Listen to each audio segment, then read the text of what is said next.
السلام علیکم ورحمۃ اللہ وبرکاتہ۔ حصول ہدایت اور بیماری سے شفا حاصل کرنے کی دعا۔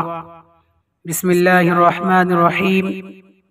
الحمد للہ رب العالمین الرحمن الرحیم مالک یوم الدین ایاک نعبد و ایاک نستعین اہدنا الصراط المستقیم صراط الذین انعمت علیہم غیر المغضوب علیہم ولا الضالین۔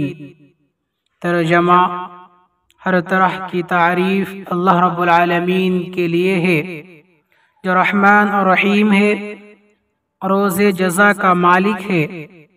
ہم تیری ہی بندگی کرتے ہیں اور صرف تجھ سے ہی مدد چاہتے ہیں۔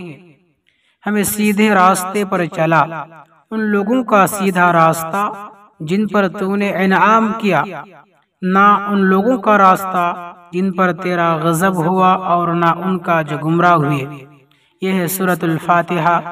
سورۃ الفاتحہ کے پڑھنے سے ہدایت اور بیماری سے شفا حاصل ہوگی انشاءاللہ۔